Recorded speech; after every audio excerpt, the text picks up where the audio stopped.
those good things. So without further ado, get your notepads out, get your pens ready, get your thinking caps on, because it's time to learn some good stuff. So, if you're ready,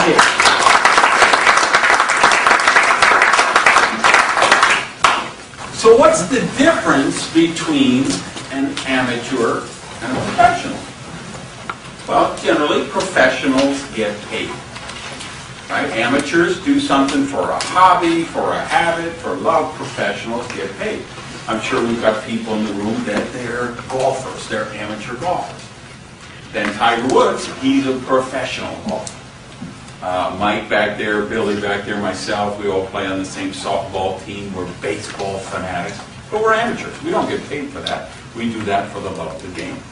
A-Rod, he makes $25 million a year being a professional baseball player.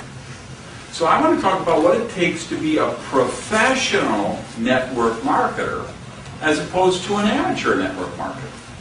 Because most people in our business are amateurs. You know, you'll hear, it's funny, I'll do radio interviews or TV appearances or just kind of a lot of interviews on this last tour. I don't know why. I was interviewed on the Malaysian newspaper, a magazine in Korea, the main newspaper in Singapore. I had a lot of interviews, and often that question comes up, and they'll say, well, but you know, there's only a certain percentage of people in your business that make the millions of dollars, and then you have lots of people that they don't make a lot of money. Well, why is that? And I say, well, the reason is they have not become professionals. They treat the business like a hobby, so they get a hobby income. You know, and you can do some, I mean, some people do some hobby things and they make a little bit of money. You know, they paint, they sell the paintings at the flea market, or they make gift bracelets or jewelry or whatever, and they make a couple of dollars. But a true professional, they can make an extraordinary amount of money. And a true professional in the network marketing profession, we can make gangster money. I mean, let's be honest. I mean, the kind of money I make, here I am, a guy who was a dishwasher in a restaurant, thrown out of high school, no college degrees, to make the kind of money I make. That's gangster money. But how did I make gangster money?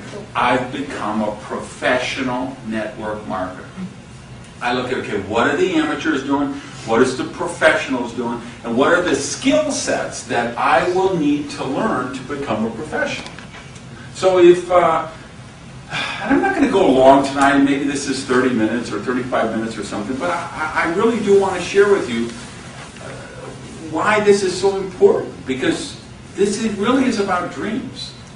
You know, Brandon and I were driving up here, and we were just talking like that. You know, he said, well, how old were you before you really could just set your life the way you want and decide when you wake up and what you do? And that was a dream. That came about because I saw that dream first. I said, I didn't even know what it was at the start, but I said, I'm going to have my own business. I'm going to have some kind of business where I could just travel the world and work from under a palm tree, whatever. And then when computers came along, I got enamored, and yeah, I'm going to have a business I could run from a laptop sitting on the, you know, the Café Rook in Rue Saint-Honoré in Paris, watching people go by with my laptop, or sitting under a palm tree in Fiji or Tahiti, and know that I can run my business all over the world from this laptop. And I saw that image in my mind, and then I was able to manifest it on the physical realm here with Agile. So, but I had to develop some skill sets. Now, I told you guys, the first company I was ever with was Amway. That happened when I was 20 years old. I had been in the restaurant business and, you know, trying to work my way up from a cook to a waiter to a manager trainee to an assistant manager. Then I was a restaurant manager. And I realized I made less money as a restaurant manager than I made as a waiter. And I worked 2 times as many hours, 3 times as many hours. And I thought, well, so what I need to do is own my own restaurant.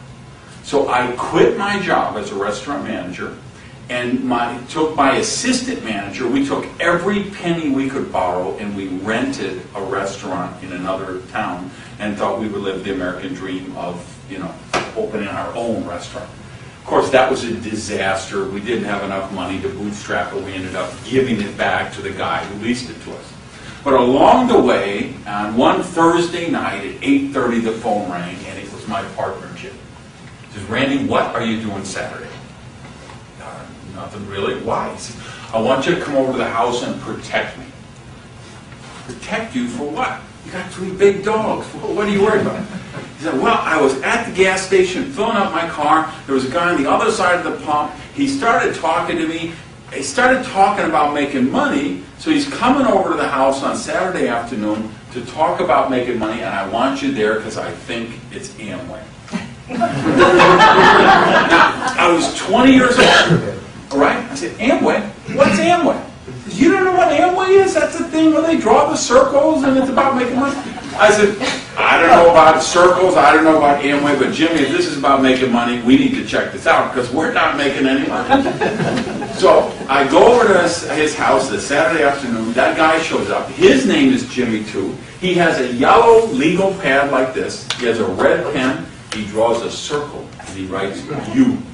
And he draws 5 circles under the first circle.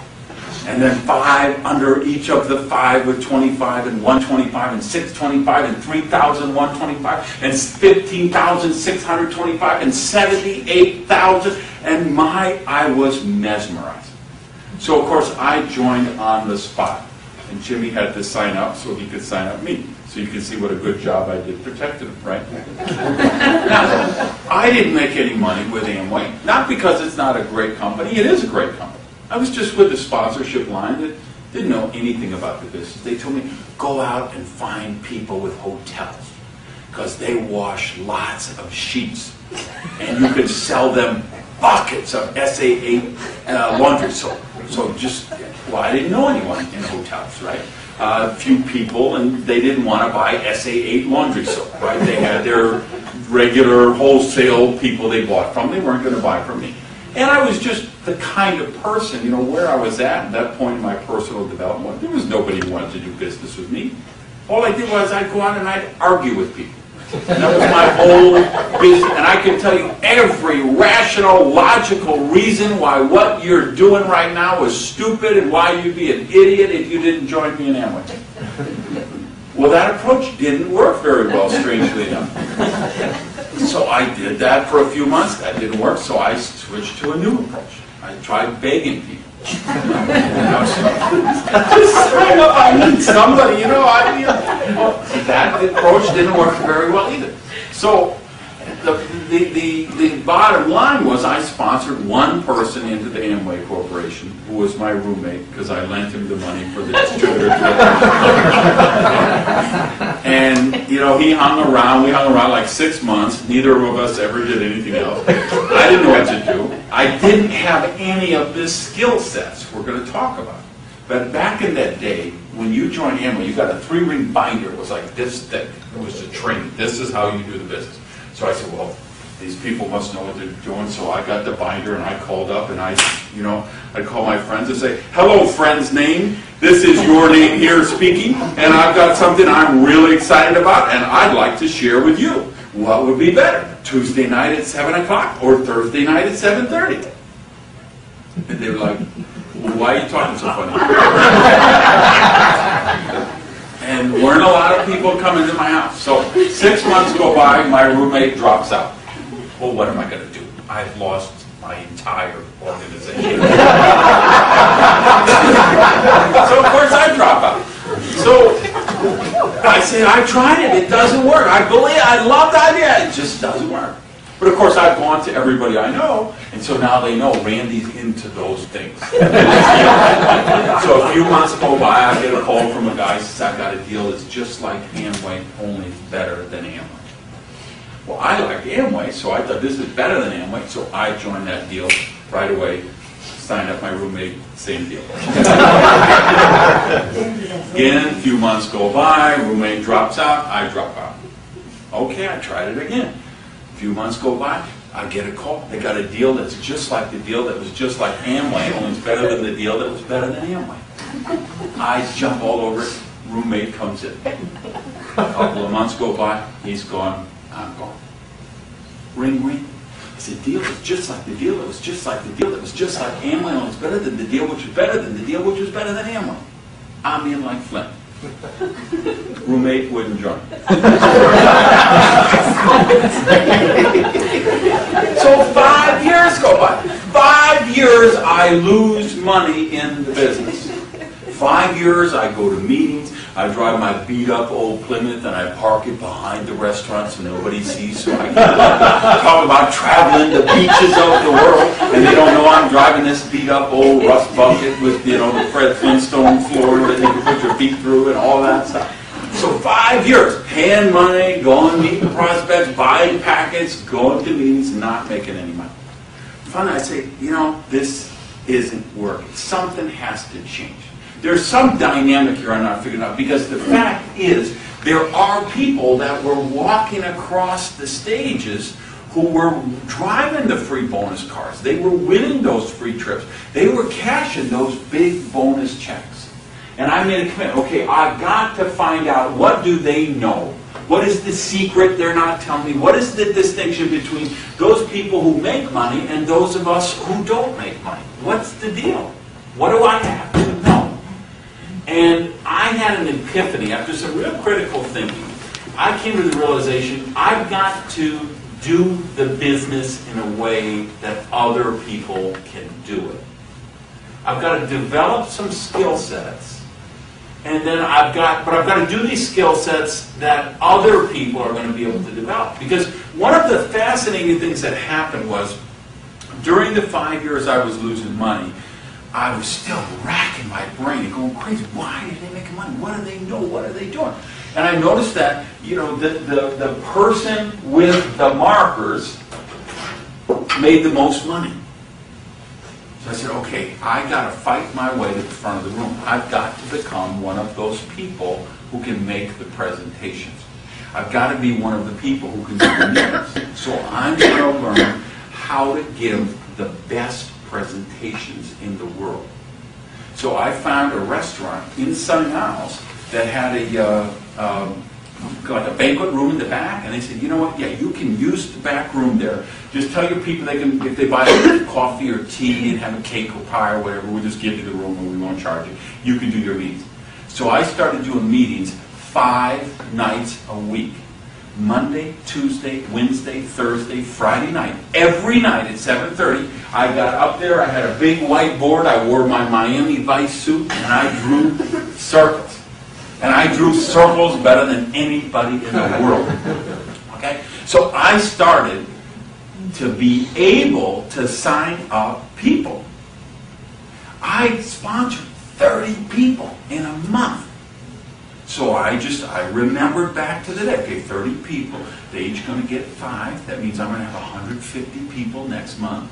The month after that, the 150 are each going to get 5, so I'm going to have like 1,000 people. And when they each get 5, I'm going to have 5,000. I might as well just order the Lamborghini now. But a fascinating thing happened. The 30 people in month number 2, they didn't turn into 150, they turned into 3. Because 27 dropped out. So I said, well, obviously those 27 were stupid, ignorant, and lazy. I've got the wrong people. I'll get a new 30 people.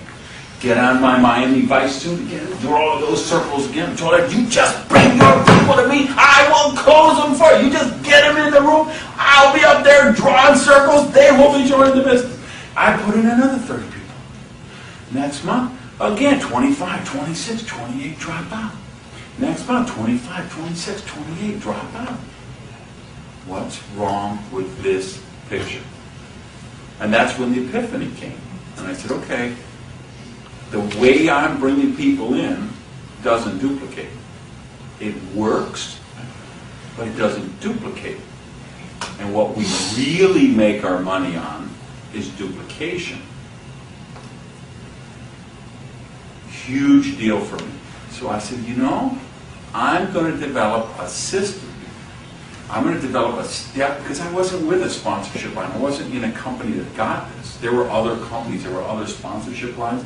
They knew this already. I didn't know this. I was a slow learner. I had to learn by beating my head against the wall, by making a bunch of mistakes, by struggling. So I said, okay, I'm going to find a way to do the business so that the people that I bring into the business are going to be able to do the business.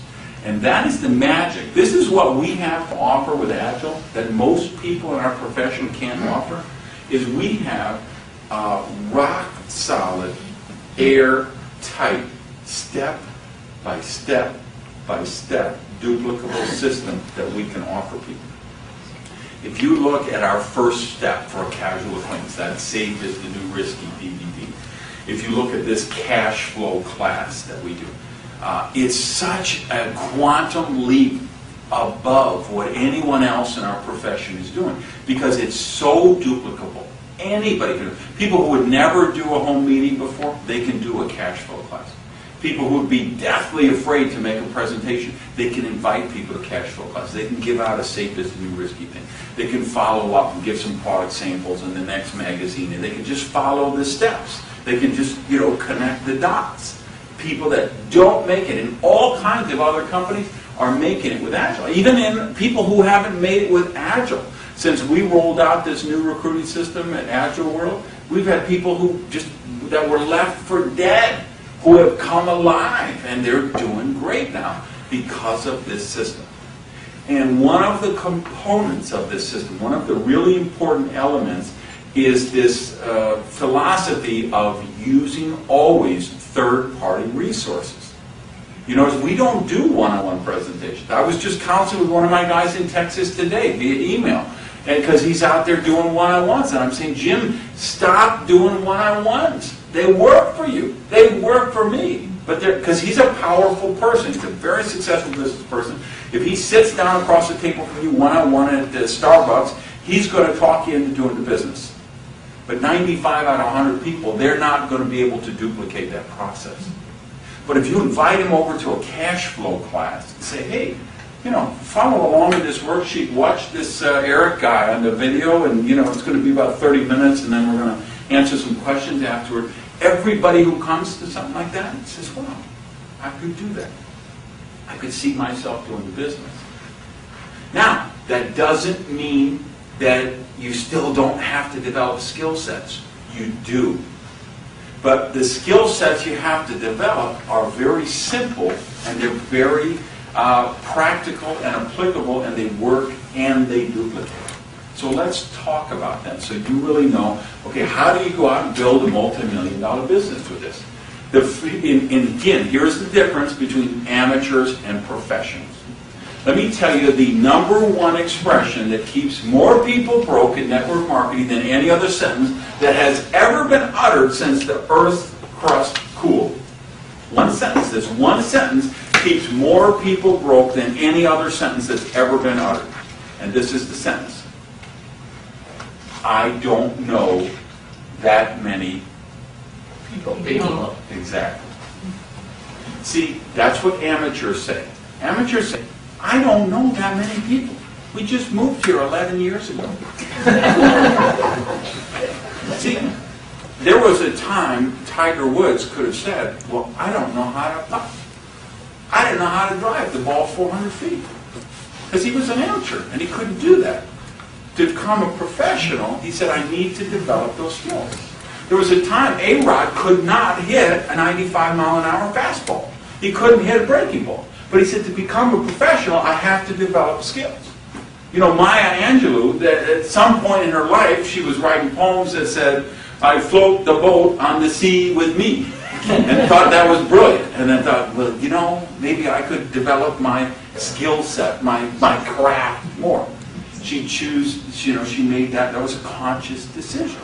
It's the same thing in network marketing. See, what amateurs do is they say, well, I don't know that many people.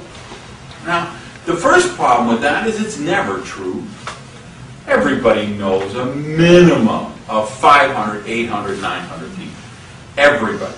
I don't care if you work in a lighthouse, okay? If you run the toll booth on the causeway, and that's all you do is sit in there and it goes up, and it goes down, you still know 800, 900, 1,000 people. Everybody does. And we have proof. I mean, the average wedding has 500 people in it. There's 250 on the bride's side, there's 250 on the groom's side. And this holds true because the average funeral has 500 people that sign the guest book, right?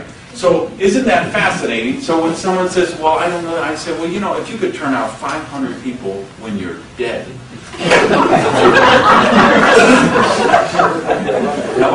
So that's not even even counting the casual. That's not counting the regular lady at the dry cleaner. It's not counting your favorite waitress at Denny's. It's not counting the flight attendant you meet today and the rental car clerk that you meet next week and the people you meet standing in line waiting to see the next Matrix movie or whatever. I mean, the average person meets 5, 8, 10, 15 people a week.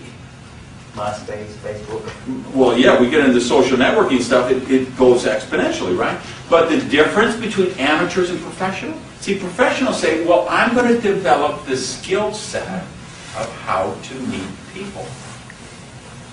Because I think that's important. If I want to make millions of dollars in this, I need to develop this skill set. The amateurs say, well, I don't know that many people. So that takes us to the second skill set, which is the ability to work a candidate list. What's the difference between amateurs and professionals? Well, a lot of the amateurs, they don't even do a candidate list. They think, well, I know Jimmy would be great for this, and if Nancy signed up, she would make me a fortune, and if Bobby did this, he'd make a lot of money. So they think of 4 or 5 people in their mind, that's who they talk to, and if they don't sign them all up right away, what do they say? I've talked to everybody I know, and they're just not interested. Rank amateur. A professional makes a candidate list, and they know how to work a candidate list. It's a living, breathing thing. Their candidate list is organic. Because they say, okay, Danny joined the business, I can cross him off the list. What about the lady I met this morning at the dry cleaner? She's really sharp. I'm going to put her on the list. When I'm talking to people ready to enroll some more people, I need to get back to her. What about the guy I met at the party last night? What about the networking fund? They put themselves in places to meet people. And of course, this is what I could teach better than anyone in the world, because I came into the business as this pathologically shy guy, as this antisocial, deathly afraid of meeting people person. And even to this day, and people say, that can't be true, because I've seen you do seminar. You understand, it's a whole different dynamic. You can put me on a platform and have 20,000 people, that doesn't make me nervous at all. But put me in an elevator with 3 people who want to do small talk, I'm petrified. I can't, let me not affirm that. In the past, I was petrified at that, right? So that was just not my thing. But one of the things is I learned is I could create situations where I met people, and I didn't even do this for network marketing consciously. This was something that I was able to develop over time, probably on a subconscious level. And then once I saw it started, I could refine it. But I recognized that I could put myself in situations where I would meet people in a non-threatening way. You heard Billy Looper up here talking earlier. Now, Billy is a double diamond director. That means he's built a very big group.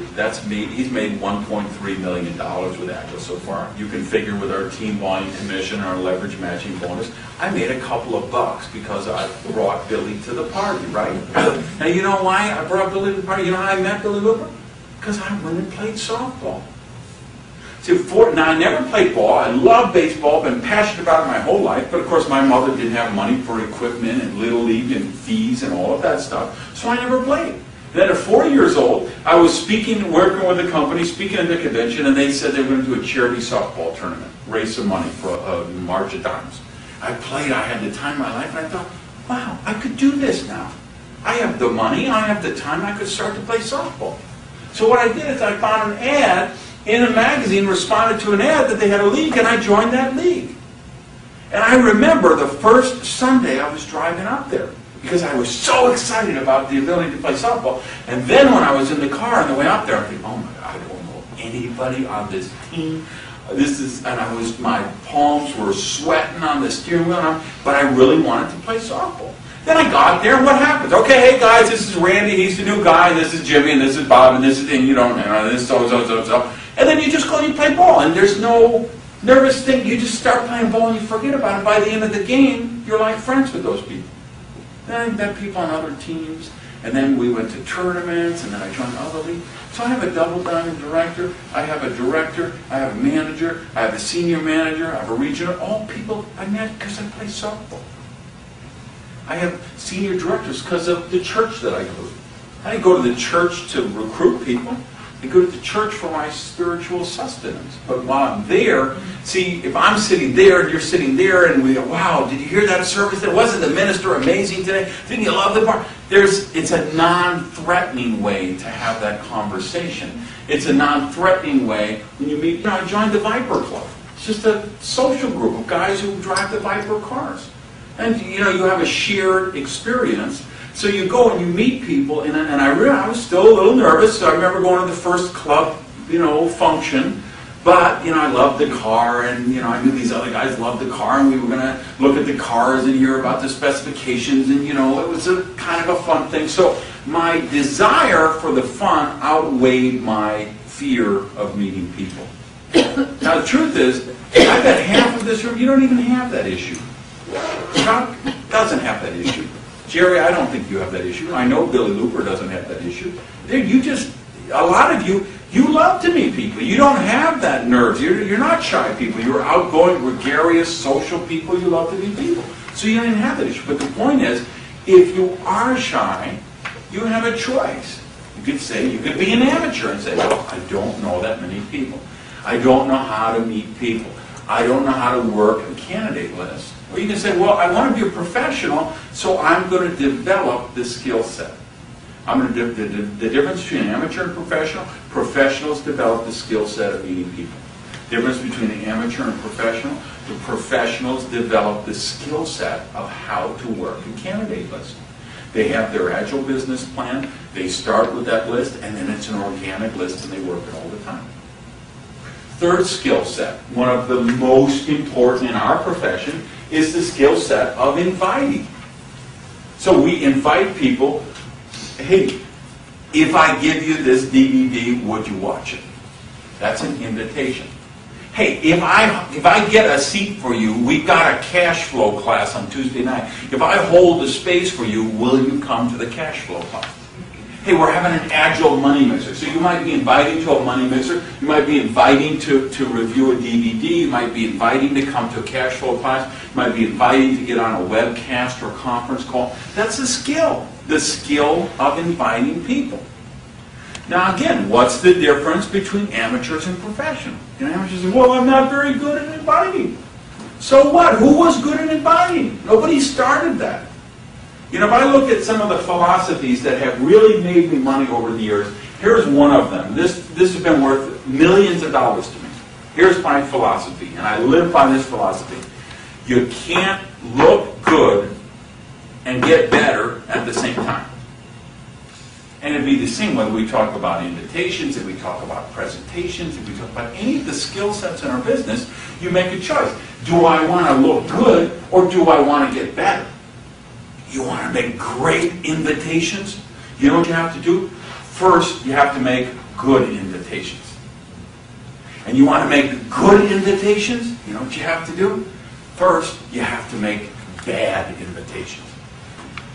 When I think of, again, the skill sets I had when I got, that's why I didn't make money those first 5 years. I didn't have the skill set. My invitations were horrendous. My presentations were horrendous. My follow-through was horrendous. But I could have done what most people do, which is say, okay, well, this doesn't really work for me, or I haven't made money, so I'm going to quit. And I'll go back to the herd, and I'll get the TV remote control, and I'll watch 6 hours of TV every day, and I'll veg out, drink some rancid fermented hops, rub the hair off the back of my head, leaning against a recliner, watching the Idiot Box 6 hours a day. Or I could make a conscious choice to develop the skill sets that will make me successful. That's the difference between the people who make millions of dollars and the people who make $12. It's a conscious decision. We weren't born with that. Ask Billy Looper. You know what Billy told me when I sponsored him into business?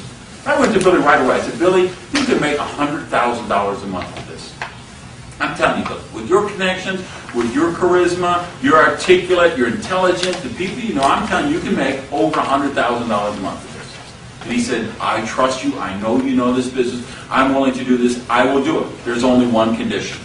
So what's the condition? He said, I never have to speak in front of people. That's what he told me. I said, hey, that's your choice. Now, you know what happened along the way? I never told Billy Looper, hey, you have to get up and speak in front of people. Along the way, he said, you know, I noticed the people making the most money are the ones holding the marker. I think I need to learn how to hold the marker. He made a conscious choice to become a professional and get up and speak in front of groups. Never made him do it. But that isn't what leadership's about. Remember, you know what we do in network marketing? We're dealing with an all-volunteer army. You can't hire people, you can't fire people, you can't force them to do anything. We can only lead people. People say, how do I manage my people? You don't. You don't manage people. You lead people and you manage things. Right?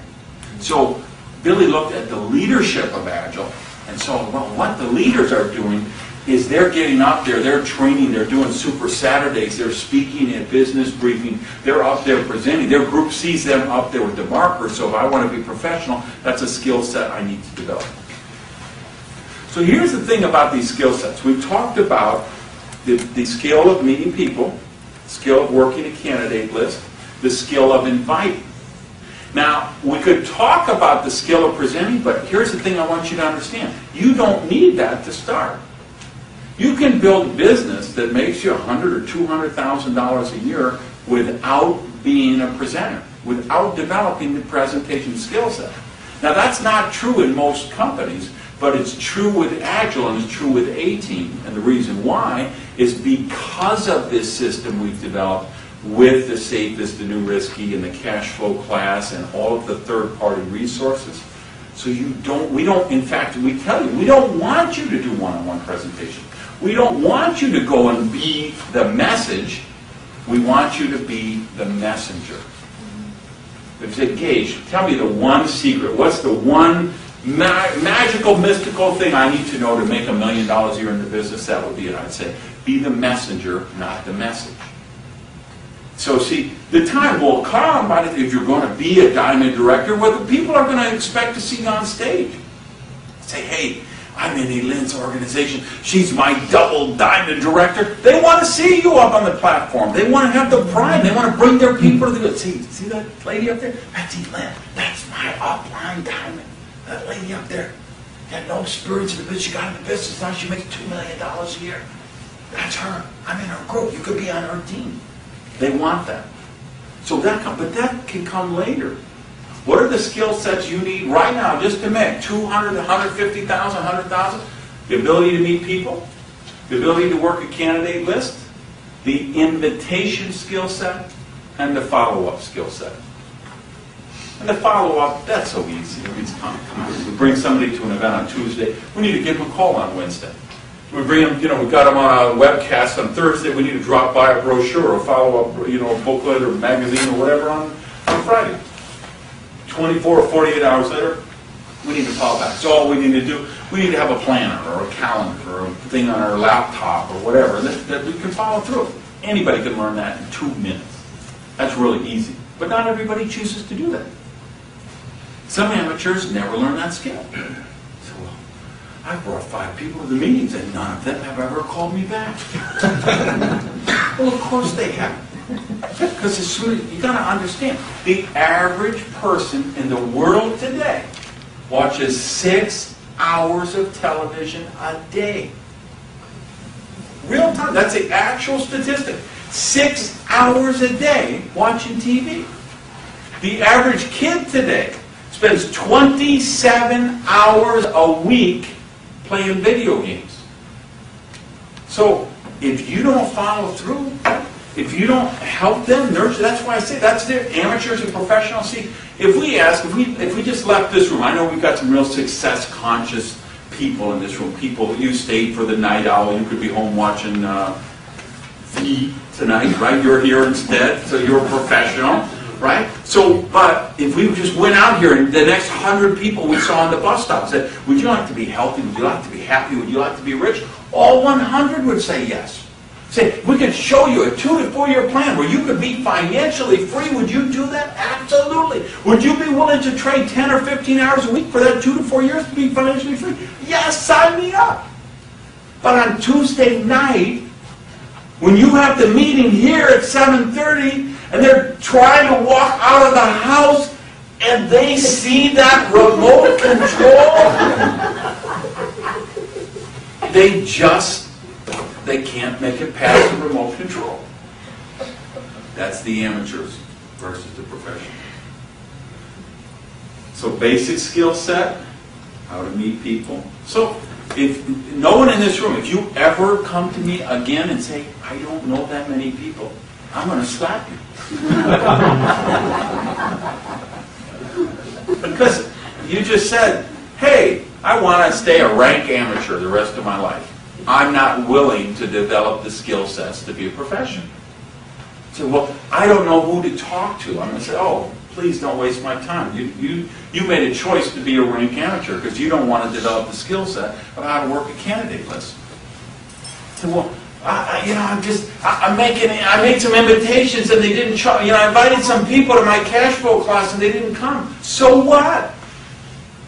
I had 4 people who didn't come to my first cash flow class, which back then we called them PBRs, right? Private Business Reception. I had 4 that didn't show up. I had others who didn't come to the next one, and others who didn't come to the next one, and others who didn't come to the next one. But that didn't matter to me. What mattered to me were the ones who did show up.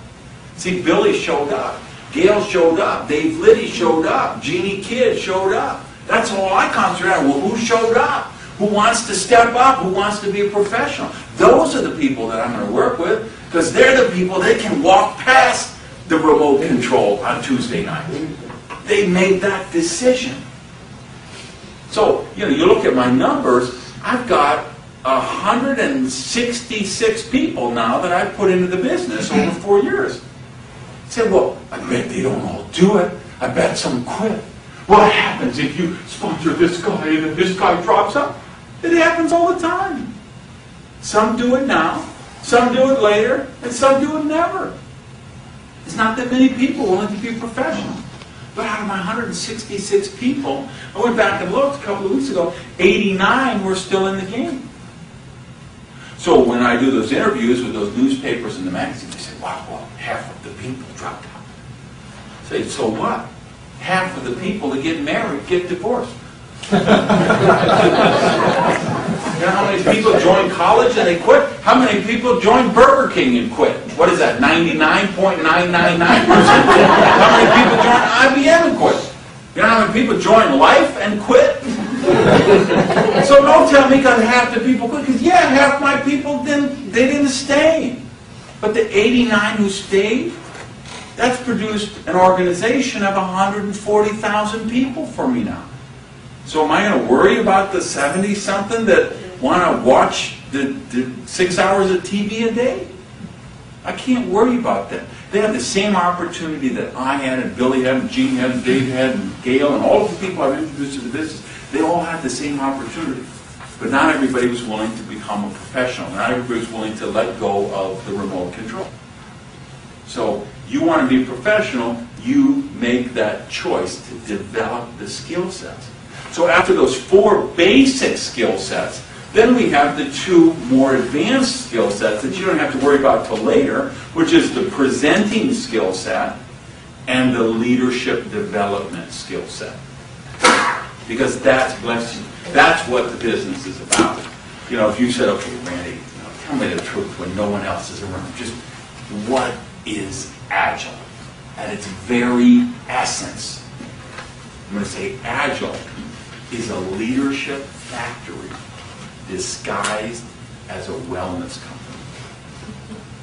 That's what we do.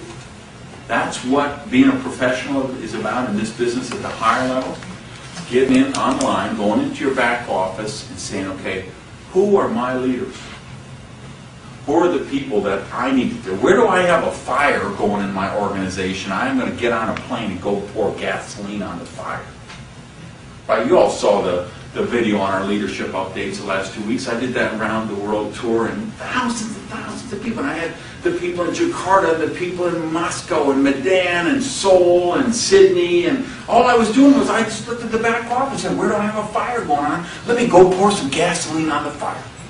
Because I got leaders there. And if I go down and support those leaders, that will help those leaders develop new leaders. When you start, you could be a senior manager right now, and you've got 11 people in your group. Maybe you don't even have a leader yet. Then you got to look and say, well, who's my potential leader? Who's somebody, and now I don't have money to fly to Jakarta, Indonesia, like Gage did, but who do I have in Naples that has a potential to be a leader? That maybe I'm just going to get in my old Honda and drive 2.5 hours over there and do a meeting for them and help them grow. Who do I have up in Daytona Beach that, you know, I'm going to finish work at 5 o'clock at night, jump in the car, drive up there, get up there by 7 o'clock, do a meeting till 9 o'clock, drive home at 11 o'clock, get something quick, go to bed, get up at 6 a.m. the next day and go back to work. But if I make an investment in that potential leader, they're going to turn into a leader.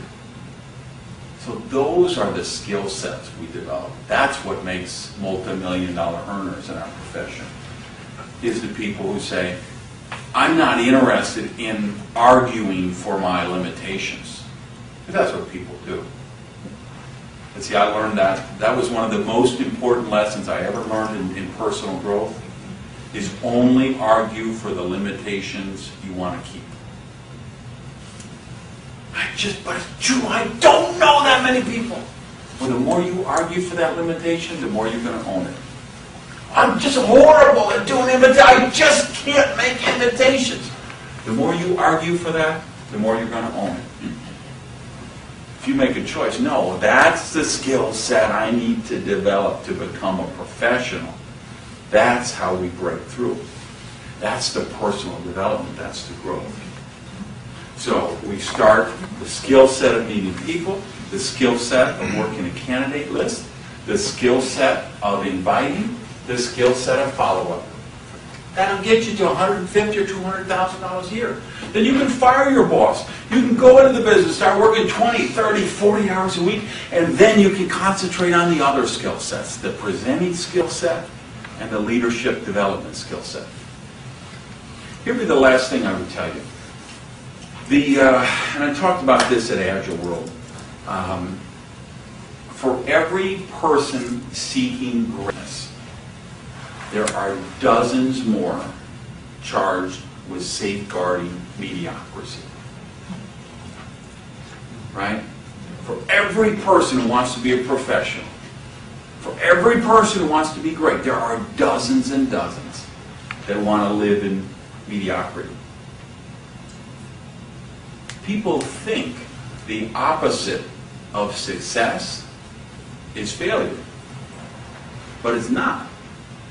The opposite of success is mediocrity. See, failure is not the opposite of success. Failure is a component of success. And Brandon, you said this in the car on the way up there. You were talking about your book, and one of your chapters was, what about failure? Embrace failure or become addicted to failure? Become addicted to failure. I love that, because that's what the business is about. You've got to say, okay, I'm going to go out and I'm going to make the failure because I'm going to be bad enough to become good.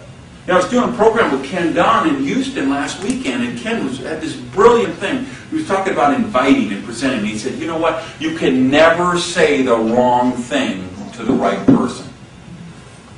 Because if they're the right person, you're going to mess up, and you're going to forget the amount of the expense allowance, or you're going to draw the circles wrong, or you won't know this person. It won't matter. If it's the right person, they'll get it. They're big kids. They know what passive income is. They know what residual income is. He or she who makes the most invitations will win. The person who goes out and makes 50 horrible invitations will make a lot more money than the person sitting at home practicing so that one day they can make the perfect invitation. Because that person is never going to make a dime in our business. The person who will go out and become good by starting by being bad, and test and track, test and refine, learn and grow, refine, reconfigure, test, work it, get good, from good they get to great. That's where they're willing to make failure. They're willing to do failure. They're willing to do the bad invitations so they can develop the good invitations, and then they're willing to do the good invitations so they can develop the great invitations. That's personal development. That's leadership development. That's developing skills. And that's how you become a professional with Agile Enterprises. Thanks.